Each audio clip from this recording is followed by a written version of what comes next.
मित्रांनो, नांदेडमध्ये एक अशी भयंकर घटना घडली जी ऐकून तुमच्या अंगावर काटा येईल.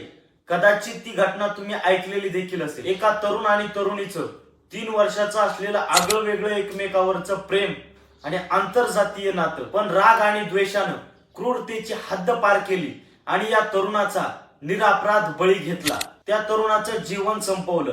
ही घटना अतिशय भयंकर आहे आणि महाराष्ट्रात सध्या याच घटनेची चर्चा आहे. आणि याच्यापेक्षाही विचित्र घटना म्हणजे ज्या तरुणाचा मृत्यू झाला त्या तरुणाच्या मृत्यू झाल्यानंतर त्याच्या प्रियसीने त्याच्या मृत शरीरासोबत केलेला विवाह. मित्रांनो, ही घटना ऐकायला जेवढी सोपी वाटते तेवढी सोपी नाही. अतिशय भयंकर प्रकार आहे आणि हा भयंकर प्रकार नांदेडमध्ये घडला. तर नमस्कार, मी सुमित डिसले आणि आपण पाहताय जबरदस्त.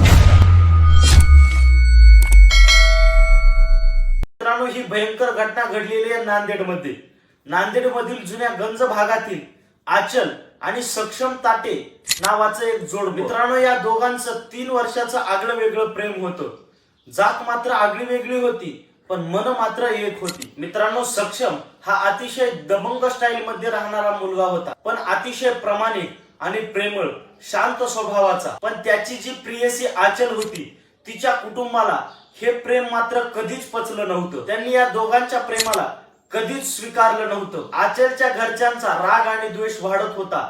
दोघांनाही धमक्या, मारहाण, दडपण सहन करावं लागत होतं. पण आचल आणि सक्षम ताटे या दोघांची प्रेम कहाणी अशीच पुढे जात राहील. पण आचलच्या वडिलांच्या आणि कुटुंबाच्या मनामध्ये फक्त जातीचा राग, द्वेष आणि कपट होतं. आचलच्या वडिलांचं नाव गजानन मामिलवाड. ते स्वतः आणि त्यांच्या मुलांना म्हणजे आचलच्या भावंडांना घेऊन त्यांनी सक्षम ताटेला पकडलं. पहिल्यांदा पिस्तूलची गोळी घातली, नंतर फरशीचा तुकडा डोक्यात मारला. त्याच्यामध्ये जीव उरणारच नाही अशा प्रकारची निर्दयी हत्या केली. मुलगा लवकर घरी न आल्यानं सक्षमच्या आईनं नांदेड पोलीस स्टेशन मध्ये गुन्हा दाखल केला. अवघ्या काही तासांमध्येच नांदेड पोलिसांनी लगेच त्या घटनेचा संपूर्ण तपास लावला आणि 12 तासाच्या आत सर्व आरोपींना पकडलं. आचलच्या वडिलांना, भावंडांना या आरोपींना पकडल्यानंतर आचलनं असा दावा केला, आपल्या भावंडांवर आणि वडिलांवर आरोप केला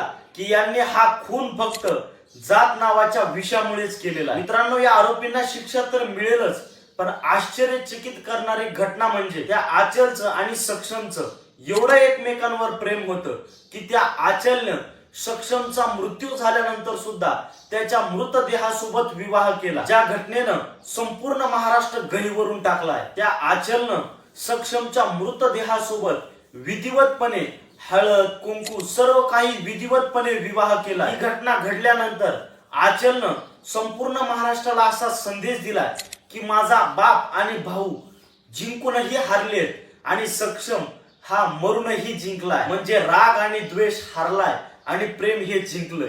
आणि आचलनं सांगितलंय की मी माझं संपूर्ण जीवन सक्षमची पत्नी म्हणून स्वीकारते आणि त्याच्या आई वडिलांची काळजी घेईन आणि त्याच्या आई वडिलांसोबतच राहील. मित्रांनो, ही घटना जेवढी ऐकायला सोपी आहे तेवढी सोपी नाही. फक्त एका जात नावाच्या द्वेषामुळं या तरुणाचं आणि या तरुणीचं संपूर्ण जीवन उद्ध्वस्त झालंय. मित्रांनो, आतापर्यंत जातीमुळं अशा प्रकारचे अनेक प्रकार घडले आणि इथून पुढेही घडतील. मित्रांनो, फक्त अशा प्रकारच्या घटना घडून द्यायच्यात का नाही हे फक्त समाजाच्या हातात आहे. मित्रांनो, या घटनेबद्दल तुम्हाला सर्वांना काय वाटतंय हे कमेंट बॉक्स मध्ये सर्वांनी आपलं प्रत्येकाचं मत नक्की व्यक्त करा आणि अशाच प्रकारचे व्हिडिओ पाहण्यासाठी सबस्क्राईब करा जबरदस्त मुद्दा.